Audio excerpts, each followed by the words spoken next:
Salut la famille, bienvenue dans ce nouveau podcast. Ça faisait longtemps là que je ne l'avais pas dit, donc je suis content. Ce soir, on reçoit un frérot, on reçoit un artiste, on reçoit une personne avec qui j'apprécie parler de musique, mais pas que.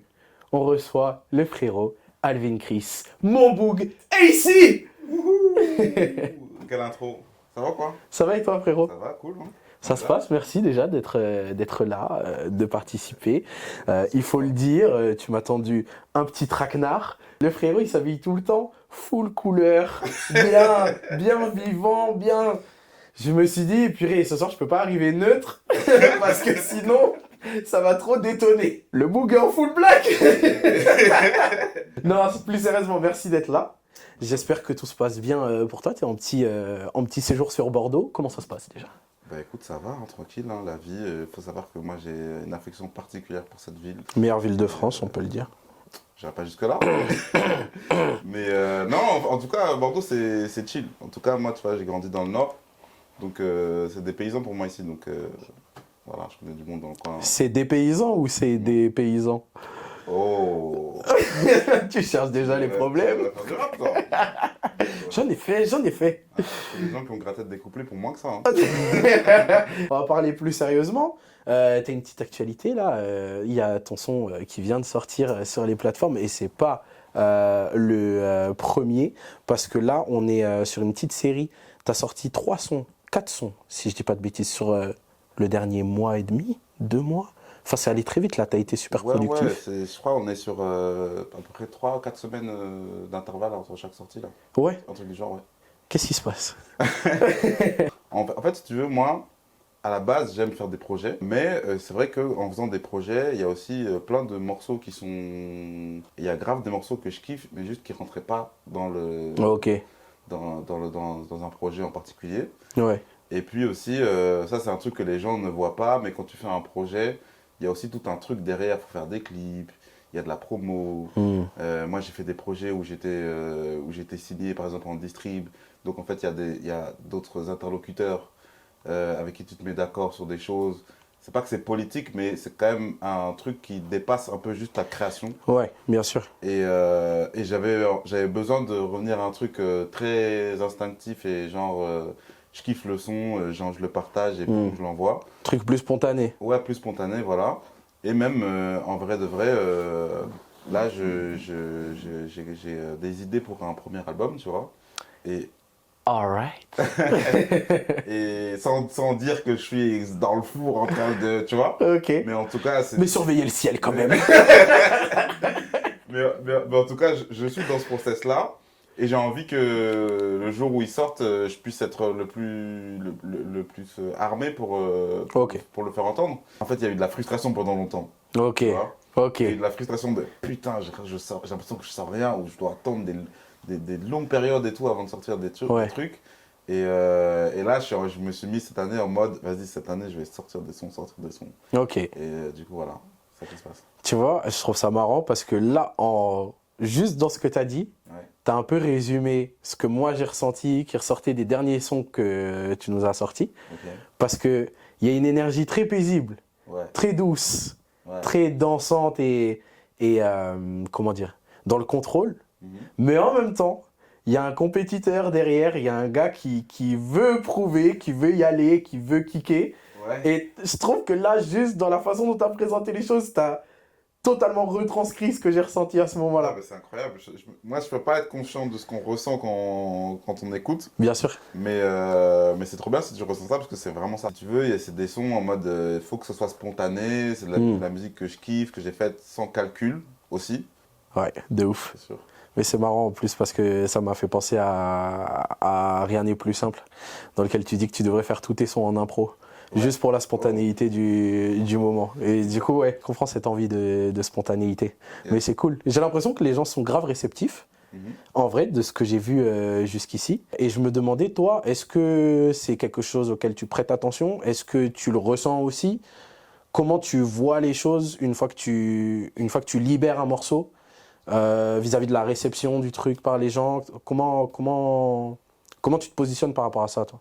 Ben, j'y prête attention, oui, forcément, parce que on fait quand même si on sort de la musique, c'est pour que ça soit écouté. Hmm. Donc, je pense que la personne qui dit ça, elle est juste dans le déni, ou alors elle a des problèmes avec son ego, je sais pas trop quoi.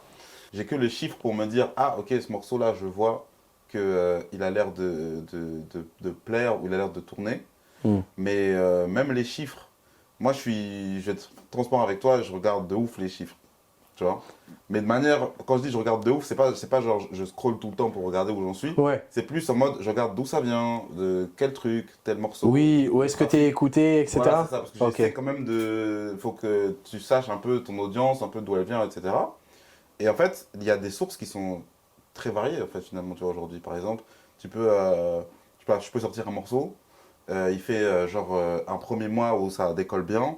Et en Hmm. fait, je sais que c'est parce que, tac, que j'étais en playlist sur tel endroit. Ok. D'autres où en fait, je sais que ce morceau-là, il y a eu zéro playlist, mais il y a cette vidéo-là que j'ai balancée sur TikTok qui a bien Ouais. tourné et il y a grave des gens qui me découvrent. Du coup, ça a ramené. Ok. Ça ramène des gens aussi. C'est un mélange de ça et aussi de comment à quel point les gens réagissent et partagent aussi. Hmm. Et plus les réactions aussi quand je joue sur scène. Tu vois. Ok. Ça, c'est un très bon curseur aussi. Je Hmm. pense que c'est le curseur qui me plaît le plus. Ouais. Parce qu'en fait, sur Internet, tout est. Tu sais, tu peux recevoir 15 messages de gens qui disent ah, trop lourd ton son. Bien sûr. Mais qu'est-ce que ça veut dire finalement? Ouais. Trop lourd mon son. Ouais. Je veux dire, genre, en fait, c'est pas. C'est très peu tangible. Hmm. Alors que quand tu joues un morceau sur scène et que tu es devant un public et que tu sens que à ce moment-là, C'est palpable. c'est palpable, Hmm. exactement. Ils sont rentrés dedans. À la fin, on t'en parle, on te dit, hé, ce morceau-là, tu vois. Ouais. Ce morceau-là, tu vois, genre, putain, où est-ce que je peux l'écouter? Ouais. Ça te donne encore plus de jus. Et ouais, voilà, j'y prête attention. Après, j'essaye de pas faire en sorte non plus que ça me matrixe le cerveau, tu vois. Hmm. Faut quand même avoir un minimum de distance avec. Ouais. Et voilà quoi. C'est chaud de pas se laisser dépasser en vrai par les chiffres. C'est Parce qu'aujourd'hui, tout est chiffres. tout est chiffres. C'est Compliqué. c'est un truc de fou. On vit dans un monde, je pense, qui est pas naturel, Ouais. tu vois. J'écoutais un podcast il y a pas longtemps de Driver. Hmm. Tu vois, il a un podcast qui s'appelle Featuring et dedans, il interviewe un peu les gens qui ont fait le rap français.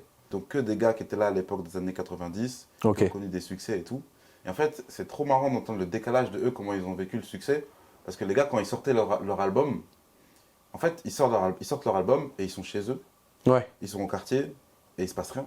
Ouais. Tu vois ce que je veux dire? Genre en mode, ok, on sait que l'album il est dans les bacs là. Ouais, c'est Mais en ça. fait, il faut des 2 semaines et des 10 jours pour savoir, ok, ils sont partis à la Fnac de Châtelet, Ouais. demander aux gens, ok, ils ont vu qu'il y avait des bacs qui étaient sortis. En fait, Hmm. ils avaient un rapport complètement différent aux chiffres, à la métrique. Ouais. Et du coup, c'est ouf de voir qu'aujourd'hui, maintenant, tu sais, tu sors un morceau et dans la seconde, tu peux avoir Ouais, de une ouf. sorte de petite gratification. Exactement. Ça fait partie de nos codes aujourd'hui aussi, donc voilà, on va pas se plaindre, c'est le monde actuel. Hein. Et tant qu'on est sur la comparaison entre les époques, je trouve que ton rap, il se confond justement à toutes les époques. Il se résume pas qu'à l'écriture, Mhm, mais il se résume pas non plus qu'aux personnages, mhm. qui pour moi sont deux de tes plus grandes forces en vrai. Est-ce que tu puises tes inspirations plus de l'ancienne école, de ce qui se fait actuellement? Comment tu te positionnes par rapport à ça et à l'évolution du rap? Bah, en fait, moi je pense que le rap que je fais aujourd'hui, il est nourri de presque 2 décennies de rap, voire trois, parce que je pense qu'on a une bonne trentaine d'années du pur rap. Et moi j'ai commencé à écrire mes premiers textes fin des années 2000, 2007-2008, Ok, Youssoupha, ok, éternel recommencement. Voilà, moi, ça, je pose ça là, ok, ok. c'est ma base. Ça veut dire que je commence le rap à écrire en mode, moi j'ai envie d'être technique, je vais faire des rimes de bâtard, j'ai envie que ça rime dans tous les sens. Et à côté de ça, j'avais un bagage un peu rap US, tu Ouais. vois, New York et tout. Et donc, Ouais, pendant mon- j'allais te demander quel rap US du coup. C'est bah, en ça. vrai, j'aime plein de trucs. Donc, mais je pense que l'école qui m'a fait au départ, c'est New York. Ok. Tu vois. Biggie, Wu-Tang, c'est vraiment ça mon truc, même Jay-Z par la suite. Donc pendant un moment, j'ai fait du rap. Enfin, mon affaire c'était d'être un bon rappeur technique qui sait kicker. Ok. Donc ça, je pense que c'est avec ça que j'ai construit mon socle de... J'ai appris à écrire comme ça, en fait. Ouais. Tu vois? Il y a ça. Après, de l'autre côté, tu as aussi le fait que, en vrai, j'ai grandi dans une famille où on adore la musique et où il y a beaucoup de musiciens. Et j'ai appris à jouer de la guitare avec mon grand frère. Et à cette époque-là, j'écoutais beaucoup de Ben Harper. Tu Ok. vois, je faisais des reprises de Bob Marley. On faisait des reprises de Usher, Ouais. R&B. Et en fait, il y a cet aspect-là de moi. En fait, je t'explique tout ça parce que il y a une époque où dans ma tête, il y avait la musique et le rap. Ok. C'est con, hein, mais vraiment, genre, il y a une époque où moi, j'adore la musique, Hmm. je kiffe rapper et j'écris, mais quand tu écris et que tu fais du son, et je pense même qu'à l'époque, c'est ce qui pouvait manquer au rap français. Tu sais, on a tous entendu des gens dire ouais, moi je suis plus rap US, machin, rap Ouais. français, machin. En vrai, je pense que ce que ces gens décrivent, c'est peut-être un manque de musicalité qu'il y a pu avoir à un moment où le but d'un rappeur c'était juste de savoir bien rapper et les Hmm. instrus limite c'était au second plan, tu vois. Ouais. Maintenant, on a beaucoup plus intégré des notions de musicalité évidentes, tu vois, avec les top lines et tout. Et donc, il y a ces deux écoles-là. Et puis, ensuite, tu rajoutes à ça le fait qu'il y a eu un moment où tout s'est mélangé. J'ai commencé à expérimenter des trucs, à faire de la trap, puis ensuite à revenir à une forme de musicalité. Puis j'ai commencé à écouter du rap Quinry. Puis il y a eu Kendrick, gros. Ok. Il y a eu Kendrick, je vais pas te mentir. Donc, du Ouais. coup, ma musique, elle a peut-être le fond de Hmm. mes textes que j'ai toujours eu, un peu rap, technique, lyriciste, tout ça. Mais aussi, j'aime bien faire des balades, Ouais. tu vois.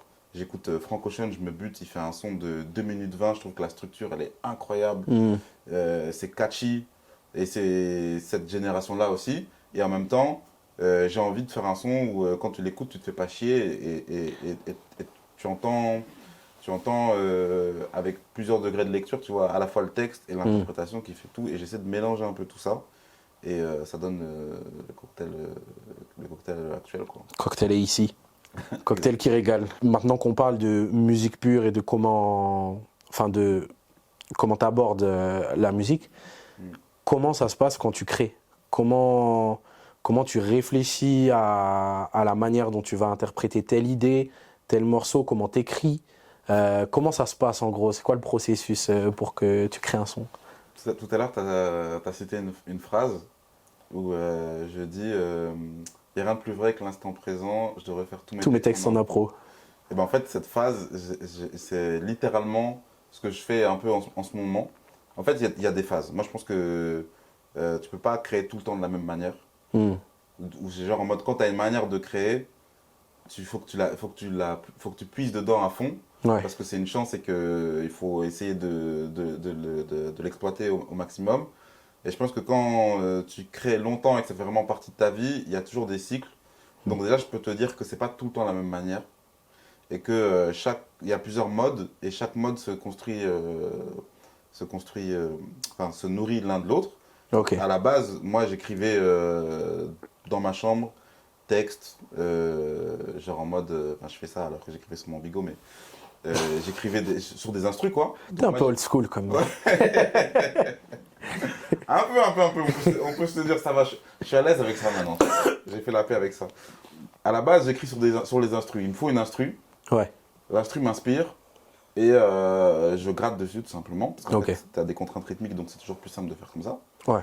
Ça, c'est ce que j'ai fait pendant des années et ce qui m'a permis d'avoir une certaine dextérité avec les mots, de pouvoir parfois faire des impros et d'être à l'aise, tu vois, genre juste dans le fait de rapper et Hmm. d'oublier le texte, en fait, tu vois. Ouais.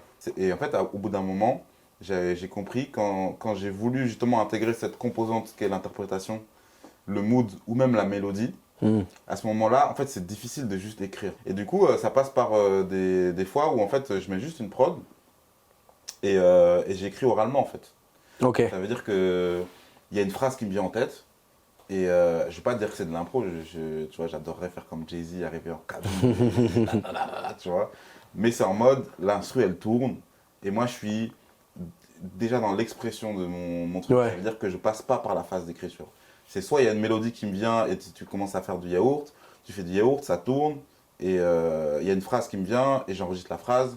Et je me dis, ah ok, vas-y, c'est pas mal ça, je réécoute et je fais la suite. Et tout se fait sans qu'il y ait d'étape d'écriture. Ok. parce que du coup, on va dire que j'ai une petite dextérité qui me permet maintenant de le faire. Et du coup, ça c'est un... Ça fait un moment en vrai que tu rappes quand même, donc c'est. Ouais, bah, je t'ai dit, j'ai commencé, C'est ça. ouais, je pense que ça fait un peu plus d'une dizaine d'années, tu Ouais. vois. Donc tu commences à pouvoir, ça fait du bien aussi de pouvoir se reposer sur des... Ben oui, c'est lourd. Tu commences à avoir des skills et tout, tu peux faire ce genre de trucs. Donc ça, c'est un procédé que j'utilise pas mal. Après, il y a, tous les morceaux se font pas d'une traite. Mm. C'est un procédé que j'utilise pas mal, mais par exemple, je peux aussi genre avoir des idées de morceaux, tu vois. Genre en mode, je me dis, ok, j'ai envie de parler de ça. Un jour, je pense à un titre et je me dis, ok, c'est un titre qui pourrait être intéressant parce qu'il a un double sens. Mm. Et un jour, je tombe sur une prod et je sais que ça me fait penser à ce titre-là. Et en fait, quand j'ai un titre, souvent, je note des idées. Et donc, du coup, à ce moment-là, je commence à faire mon truc, mais en fait, en vrai, je me nourris de choses que j'ai déjà écrites. Ok. Et parfois, ça m'arrive aussi de faire le tour de cette technique-là. Ou bien, par exemple, quand je fais si je fais si je fais une collab, si je fais un feat, par exemple, Ouais. je peux arriver en studio et là, j'aime bien écrire, tu vois. Ouais. Parce que tu arrives en studio, l'autre, il a fait sa sauce et tout. Tu te Ouais. dis, ah, quand même, là, c'est chaud, je peux pas être trop vulnérable, il faut que ce soit bien. En fait, l'écriture, pour moi, c'est vraiment le côté millimétré Mm. et qui te permet d'être rythmiquement, de bien maîtriser ton flow, Ouais. d'avoir un truc bien construit. Mm. Et parfois, je sais que le défaut de ne pas écrire et d'être tout le temps au micro, parfois tu peux tomber dans une sorte de facilité ou de redondance dans ta mélodie. Ouais, bien sûr. Tu vas être moins rythmique et moins saccadé parce que c'est Ouais. moins facile à faire, tu vois, quand tu es en impro. Donc voilà, je fais un mélange des deux en fait. Ok. C'est un peu ça. Ok. C'est lourd. On parlait de feat. Ouais, Dans mon assiette, yes. le feat avec Double Zulu, il s'est passé comment? Parce que le son est tellement chaud. Je me souviens, je te l'ai déjà dit avant qu'on Merci, tourne. gros. Ouais, bien sûr, ouais. Gars, Merci. Plaisir. en fait, bon, t'en as fait des sons où tu kicks et il y a de l'ego trip, etc. Mais là, pour moi, c'est le prime de l'ego trip. Et c'est en plus de... On sent qu'il y a une énergie commune, il y a un truc qui s'est passé. Je me demandais comment vous avez construit ce morceau, comment ça s'est passé? Bah écoute, moi, Double Zulu, c'est un gars que je connais depuis longtemps. Ok, On se connaît de loin. Tu vois, on n'a pas grandi ensemble, juste on se sait, je sais qui il est, je pense qu'il sait qui je suis. Et en fait, moi, je m'étais déjà pris une claque avec sa musique. ok. Et un jour, je tombe sur un de ses trucs et je me dis, putain, mais le frérot, en fait, il est trop chaud. C'est un peu comme si j'avais pas écouté depuis longtemps ce qu'il avait fait. Et ce jour-là, je suis allé écouter toute sa disco. Et je me suis dit, putain, mais c'est Ouais, genre tu t'es incroyable. rendu compte. Je me suis rendu compte, franchement, des placements qu'il a, son timbre de voix, moi, il me fait beaucoup penser à Rick Ross. Ok, Tu vois, il est beaucoup dans cette école Maybach et tout, même dans ce qu'il écoute et tout. ouais. Et du coup, quand je l'ai recroisé, je lui ai dit, eh gros, ça te dit, on fait un morceau ensemble et tout. Il était chaud. Hmm. Et en fait, ce qui s'est passé, c'est que ce jour-là, on avait sélectionné un sample. Et moi, j'avais commencé à faire une prod dessus. Genre, Ok, en fait, il y avait un sample qu'il avait kiffé.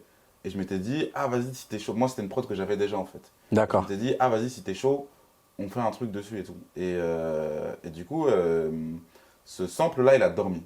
Moi, la prod, j'avais commencé, mais j'ai pas réussi à la finir. Et tout à l'heure, je te l'ai pas dit, mais c'est aussi ça. Ça fait aussi pour moi partie du process. C'est pas que des éclairs de génie, c'est aussi des moments où tu tentes des trucs et vas-y, ça vient pas.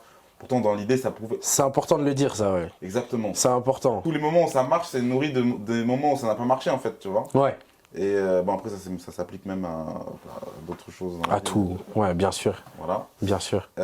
Et donc, du coup, ce morceau, comment dire, il n'a pas de suite. Ce qui s'est passé, et d'ailleurs, moi, ça me fait plaisir que tu kiffes ce morceau-là en tant qu'ego trip, c'est que moi, je ressors d'une phase où j'ai fait beaucoup de morceaux assez mélo. Ouais, Où j'ai fait plein de titres, j'avais envie d'explorer plein de trucs musicalement et tout. Et j'étais presque un petit peu sorti de cet exercice-là de rap pur et dur, simple. C'est pas que j'avais plus envie de le faire, mais je m'intéressais à d'autres trucs. Mm. Et en fait, les gens ne le savent pas, mais moi, c'est des trucs que j'ai toujours fait un peu en exercice et tout, etc. Tu vois. Et à côté de ça, rien à voir, mais pendant que je rebosse sur d'autres morceaux, je bosse avec un gars qui s'appelle Virgile. ok. C'est un producteur qui est sur Marseille. Et en fait, avec lui, j'ai une très bonne alchimie musicale et tout. Il m'envoie des prods, je casse mon crâne dessus et tout. Mm. Et en fait, un jour, du coup, je rentre chez moi, j'allume mon ordi, il m'avait envoyé des prods. Et il y a la prod dans mon assiette elle s'appelait Pepperoni à l'époque, je me rappelle. Ok. Tu vois. Et je lance la prod, et du coup, ça m'est venu assez instinctivement.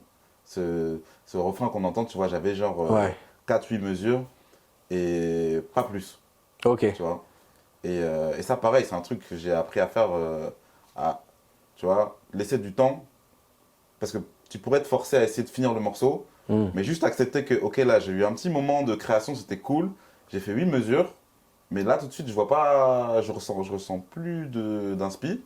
Et je laisse le truc tourner comme ça pendant 2-3 jours, et je me dis, putain, en fait, ce morceau, peut-être faut pas que je le fasse tout seul, tu vois. Et là, je pense à Double Zoom, je me dis, Ok. et du coup, je lui envoie, et je dis, ouais, t'es chaud de jumper dessus.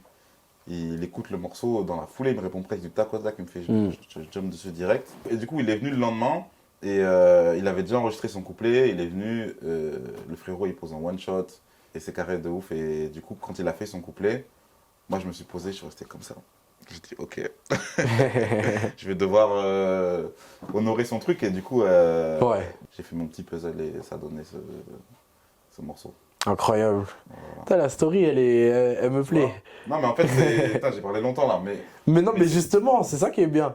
c'est tout plein C'est ça qui est bien, parce tout que plein les de- gens, à la fin, leur produit à eux, c'est juste 3 minutes de son. Exactement, Tu ouais. vois, donc c'est bien que tu puisses en parler comme ça, parce que c'est là qu'on comprend, en fait, Ouais, ouais, de fou. tout ce qui se passe, tout ce qui mène à ça, tu vois. Ouais, ouais, de fou. Pour moi, c'est tout aussi. Ça fait tout autant partie de la musique, en fait, que le produit est fini, tu vois. Exactement. Donc, ouais, c'est lourd. Et franchement, j'ai beaucoup aimé cette énergie très, très rap, justement. Limite scolaire, en fait, quand tu repenses à ce qu'est le rap à la base. Genre, tu sens que c'est de l'amusement. Bien sûr. Tu sens que c'est un kiff, que vous prenez du plaisir. Mais, eh gars, c'est du rap. Il y a une compète, il y a un Ouais, truc ouais, de. ouais, ouais. Eh, je rappe bien, tu vois. Ah Je ouais. veux que tu saches que je rappe bien. Moi, c'est ça que je voulais avec lui. Tu vois, et le frérot, il est arrivé, il a fait son couplet, et je me suis dit, ah, le bâtard. Gars, la manière dont tu rentres dans le son, c'est chaud. Ah ouais, non, c'est chaud quand il arrive là, tu sais, il est incisif lui. Ouais.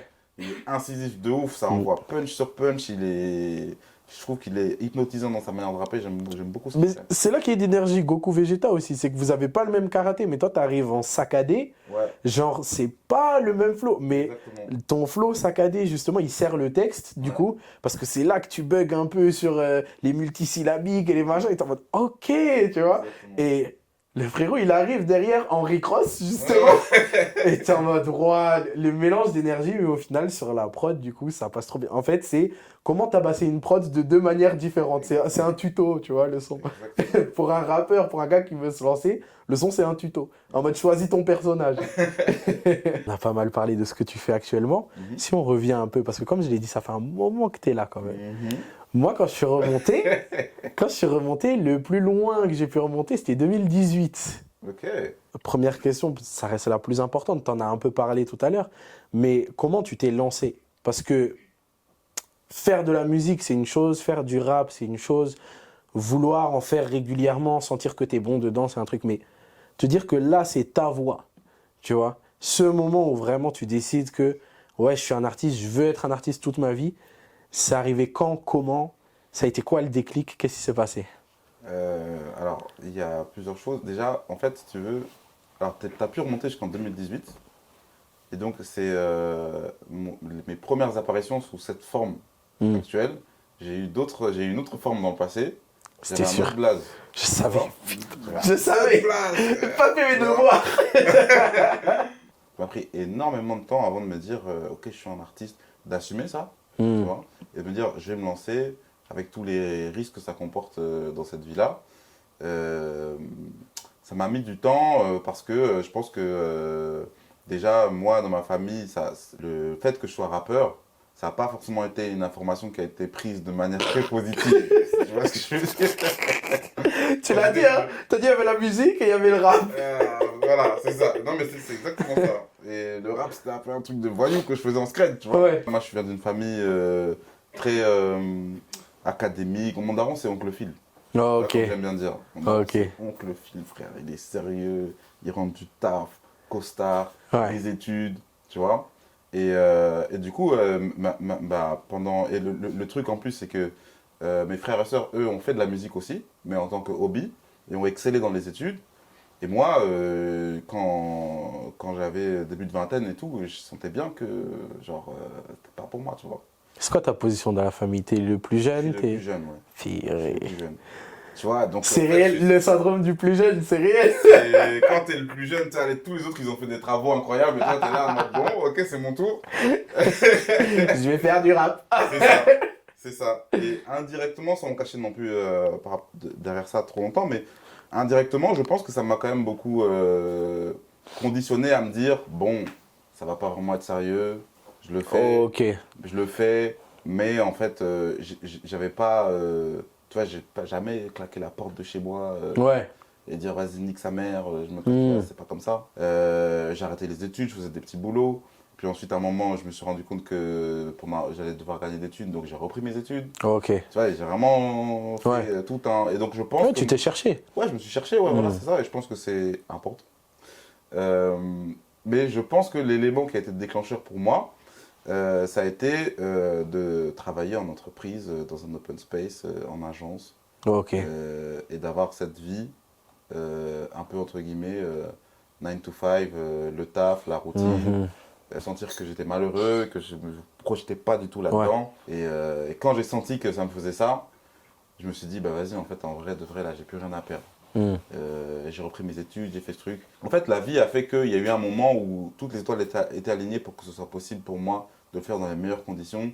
Déjà, j'avais appris à faire mes thunes par moi-même. Hmm. Donc, mes parents étaient plus en paix avec moi par rapport à ça. Bien Moi, sûr. j'étais plus en paix avec ma famille. Et ça me permettait aussi par rapport à la musique, de le faire à fond, à 100%, en l'assumant. Parce qu'avec le recul, tu vois, moi, je te dis, je comprends que mes darons sont inquiétés quand j'étais petit peu aussi, tu Hmm. vois. Bien sûr. J'allais pas en cours et c'est un truc que je cachais. Donc ils le voyaient seulement en sous-marin, à Ouais. travers certains queutrues. Donc ça m'a pris du temps et quand j'ai décidé, c'est à ce moment-là que j'ai décidé de rappeler sur mon vrai nom, Alvin Chris du coup. Chris c'est mon deuxième prénom. Et c'était aussi un peu un clin d'œil à la vie et pour me dire en fait, bah, je suis pas en train de faire un truc qui a pas de sens. Je suis Hmm. pas en train de faire un truc qui est genre juste un délire ou un truc tiré par les cheveux. En Ouais. fait, je vais être artiste et mon nom, ça va être celui que mes parents m'ont donné. Et sans Hmm. le savoir, bah, en fait, ils ont choisi mon blaze à ma naissance, en fait, tu vois. Ouais. C'est ce que je me suis dit un peu et du coup, j'ai décidé de continuer comme ça. Ok. C'est cool parce que tu as eu le temps vraiment de... Parce que c'est important aussi que les gens comprennent que ça va pas forcément être du tout au tout. Il n'y a pas que des parcours très extrêmes comme on en entend souvent, des success stories. Ouais, j'étais à la rue et j'avais pas... Nanana. Non, tu peux aussi juste prendre un chemin des fois qui est plus classique. Tu peux passer par toutes ces étapes-là, te chercher et te rendre compte que, ok, j'ai essayé, j'ai joué le jeu, papa, maman, c'est bon, je l'ai fait. Et je vous confirme, Mhm. je peux pas. C'est pas moi. Exactement. Et une fois que tu as ça, tu es en paix. Même si tu sais jamais forcément totalement quelle va être la réception de ta famille, tu sais maintenant. Tu sais que ta place, elle est là. Et je pense que naturellement, à partir de là, tu as une motivation supplémentaire. Parce que tu plus ce truc, tu plus retenu par le...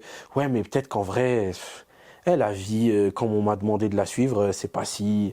Et non, une fois que tu sais, que tu y as goûté et que T'étais dedans, en fait, tu ouais, vois. voilà, Il n'y là a rien c'est de plus bon, t'as concret plus de que. doute. Voilà. Et une fois que t'as plus de doute, je pense que ouais, t'es inarrêtable après. Ouais, T'es inarrêtable. Mais il faut, ouais, des fois il faut passer par ce truc et c'est pas grave. de fou, C'est pas grave, ça fait partie du jeu.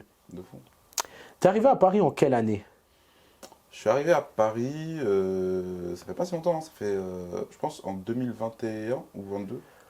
Ok, Ça, l'année à laquelle j'ai commencé à vivre à Paris. ouais. Mais on va dire que c'est compliqué parce que mon grand frère, lui, il a vécu pendant 10 piges à Paname.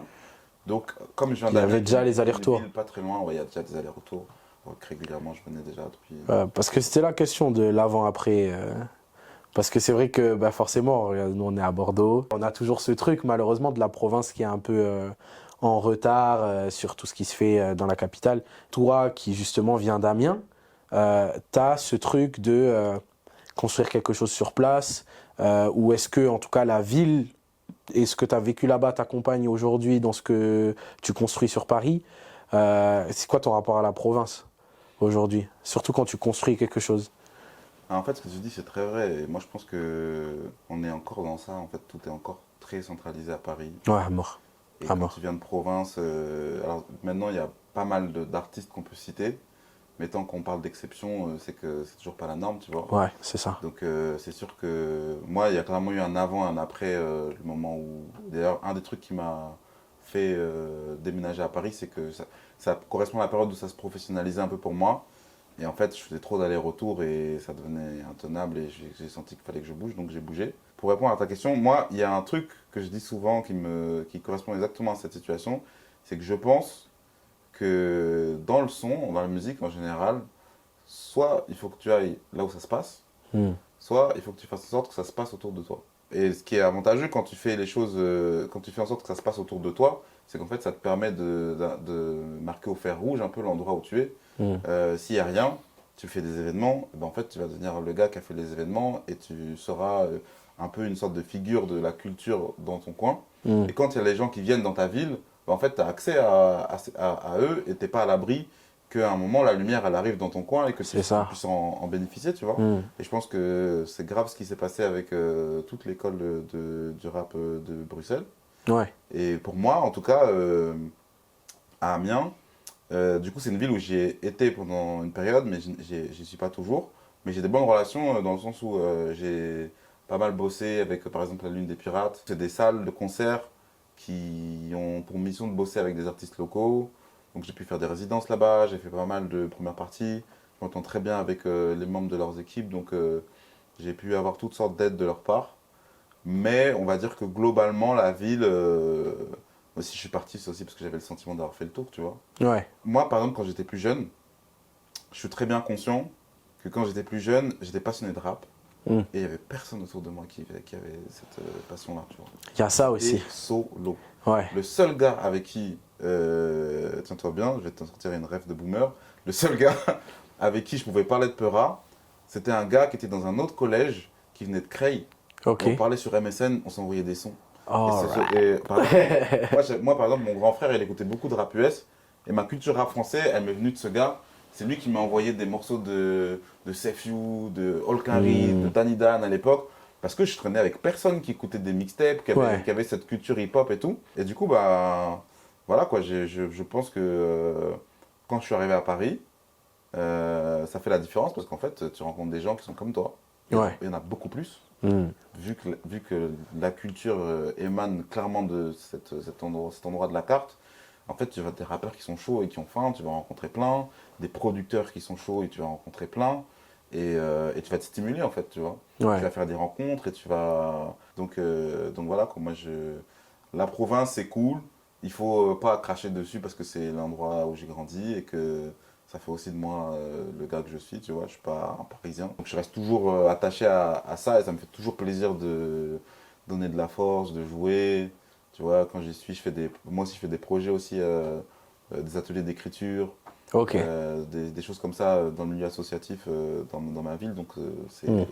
voilà, faut jouer sur ces deux tableaux, mais il faut pas non plus s'en rendre entre guillemets prisonnier. C'est ça. Quand l'herbe est plus verte ailleurs, il faut aller chercher ce qu'on peut aller chercher, quoi. Ça reste une compète, hein, comme on disait. À un moment, si tu prétends en tout cas à certaines choses, ouais, Ouais, voilà, c'est ça. faut accepter que des fois, ouais, Faut bouger, tu vois. faut bouger. Ouais, Faut bouger. Pour moi, c'est même essentiel en vrai. ouais, C'est même essentiel. Même si tu t'installes pas ailleurs, bouge quand même. je suis d'accord. Parce que quand on parle de Paris, Exactement. effectivement, tu croises plein de gens talentueux, tu croises plein de créatifs, etc. Mais en fait, ils viennent pas tous de Paris.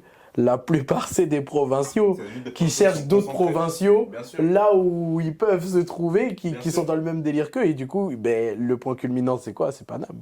De ouf. Mm. Et après, c'est à prendre avec des pincettes ce que j'ai dit, parce que faut pas non plus tomber dans l'extrême opposé, Bien à sûr. savoir penser que l'endroit où tu vas, ça va remplacer ce que toi tu es et ce que tu as besoin d'être. Bien Et en sûr. fait, tout ça, ça reste qu'une quête de soi. Et en fait, t'as pas non plus besoin d'aller courir dans les événements à gauche à droite pour en Mm. faire des connexions pour avoir une carrière, en fait. Tu vois ce que je veux C'est dire? ça. Surtout dans l'époque actuelle. C'est ce que j'allais dire encore moins aujourd'hui. Tu as juste besoin d'un bigot, d'un Ouais. home studio pour faire du son et créer à partir de ça. Et c'est pas non plus les autres qui vont donner de la valeur à ton truc. Mais c'est vrai que peut-être que tu peux avoir un plafond de verre, ou peut-être que ça peut te stimuler, ou peut-être que ça peut t'apporter encore. Mm. Chacun a ses problématiques, mais voilà. selon la vie que tu as et l'équation de ta vie, il faut trouver ce qui te correspond le mieux, quoi. Exactement. Mm. Ouais, on est d'accord. Pour revenir à ta musique en elle-même, Mhm. ta musique, elle a beaucoup d'influence. Ouais. Il y a beaucoup de couleurs, même dans tes visuels d'ailleurs. On sent de la soul, on sent du jazz, même dans ta voix d'ailleurs, parce qu'on parlait d'interprétation tout à l'heure. Comment ça devient? Comment toi, tu choisis ton interprétation? Comment tu puises dans ces influences-là qui sortent complètement des carcans du rap pur et dur? En fait, j'ai à la fois des influences afro-américaines. Moi, c'est la musique avec laquelle j'ai grandi. Et en même temps, vu que je suis un mélomane, ben, il y a aussi toute la culture de la musique francophone que j'ai kiffé. Et récemment, je pense, même si j'ai toujours eu ça en moi, j'ai pris le pli de me dire, ah ouais, ok, en fait, ce que moi, je dois faire, ce qui me va le mieux, en vrai, c'est mes influences afro-américaines, il faut que je les pousse à fond, en fait. Tu vois. Ok. En fait, je travaille de ouf ma voix. Euh, Après, ça s'est fait dans le temps, bien sûr. Mais je la travaille parce que, en fait, ça se joue dans des détails, comment ta voix est perçue, tu vois. Mm. Parfois, juste changer de tonalité sur un morceau, ça peut te mettre plus à l'aise. Tu vas moins crier, tu vas être plus posé. Ouais. Notamment aussi grâce à la scène, où je fais pas mal de concerts. C'est vrai, ça Et doit aider aussi. tu vois ce que je veux dire? Et donc, quand tu fais de la scène, tu te rends compte que, ah ouais, ce morceau, en fait, je suis en galère quand je suis en galère quand je le joue. Ok. Moi, tu vois, il y a des morceaux que j'adore parce que je les ai produits, mais malheureusement, je ne les ai pas produits en ayant assez de notions de tout ça en tête. Et quand je Ok. me retrouve sur scène, je me rends compte que, ah putain, ce morceau, il se dégage pas un truc de fou quand je le fais, tu vois. Ok. Et donc là, tout ce sur quoi je travaille, ça passe de la diction, comme juste le chant pur et dur, s'entraîner à chanter pour savoir un peu Mm. dans quelle zone tu es à l'aise ou pas. Et à force, tu étoffes un peu une sorte de style, tu vois, pour moi, un style, c'est une zone de confort, un peu, entre guillemets, tu vois. Ouais, bien sûr. C'est pour ça qu'il y a une sorte de balance entre ta zone de confort, est-ce que tu peux être capable Mm. d'aller chercher de nouveau. Ouais. Moi, en fait, la musique qui me fait kiffer, c'est un peu ça, tu vois, j'essaie de faire c'est du rap français, mais en vrai, c'est qu'un riz Mm. dans comment ça sonne et tout, les influences, parce que c'est de là, c'est vraiment de là que je viens dans mon... Je trouve que tu as un son très Chicago. Ah, Pas le Chicago underground trap drill, ouais, le Chicago jazz, le ok, Chicago gospel. ok. Tu vois ce Ouais, Chicago-là? ouais, bien sûr, ouais. Bien sûr. Et ouais, Mais c'est pour ça tout à l'heure, quand tu parlais des influences US, je te demandais lesquelles, tu vois. Parce que je me demandais si tu allais mais citer non, des Kanye, des Chance comme the tu dis Rapper. Chicago, j'allais citer Kanye. Ouais, bien Ouais, sûr, Kanye à fond. Kanye à ouais, fond. Pour moi, Kanye, c'est l'archétype de l'artiste de notre génération, tu vois. purée, Tu vois ce que je veux dire? Genre, me lance pas. je pense que s'il n'y avait pas Kanye, je me serais jamais mis à faire des prods et à commencer Mm, à mettre le nez dans d'autres aspects créatifs mm. que juste la musique pure et dure. Donc Kanye, forcément. Je t'ai parlé des Fujis. En ce moment, j'écoute beaucoup tout ce qui est Smino. Je sais pas si tu vois un peu. Lui, je crois qu'il est dans. Peut-être dis une connerie, mais je crois qu'il est dans le délire Dreamville, un peu tout ça. Ok, Monte Booker, c'est des gars qui font un rap qui est aux frontières entre le R&B et la soul. mm, Et en fait, il y a une vibe. Mais c'est dur à expliquer ce truc-là parce que je rappe en français fondamentalement. Tu vois, ouais, genre, qu'est-ce qui fait que dans la voix, on peut considérer que, ah ok, là, mm. ça devient qu'un riz ou pas. Et moi, je pense qu'à mon oreille, j'ai commencé à trouver qu'est-ce qui me convenait dans l'approche. Et du coup, ouais, c'est une manière de faire groover la langue aussi, tu vois. Ouais, Parce que l'anglais, c'est une langue beaucoup plus musicale, je pense. Enfin, en tout cas, beaucoup plus apte à faire sonner et à faire groover. je vois ce Le, que tu veux dire. le français, en vrai, il y a une vraie science de comment tu fais sonner le français pour que ça soit agréable dans un certain style de musique, tu vois. Ok, Voilà, donc c'est un peu ça mon truc. ok. Est-ce que tu dirais que tu t'es trouvé aujourd'hui, du coup, musicalement? Oui, oui, aujourd'hui, je dirais que je me suis trouvé musicalement euh, parce que j'ai digéré pas mal d'influences. Mm. Il y en avait beaucoup. Et tu vois, j'ai pu être, allez, je vais dire, frustré à un certain moment de me dire, tu vois, par exemple, là, je travaille sur mon premier album. Après presque 15 ans de pratique, Mm. c'est quand même fou de se dire, tu vois, moi, je suis fan de plein de rappeurs qui ont écrit leurs premiers albums dans les 2, 3 premières années de pratique et Ouais, qui ont fait des classiques en plus. ouais. Euh, c'est quand même fou de se dire que il faut autant de temps pour digérer et tout. Mais moi, je pense que ce que je suis là aujourd'hui, c'est aussi le fruit de ma génération, l'évolution du Peura, mon, je veux dire, métissage culturel, Hmm. à défaut d'un autre mot.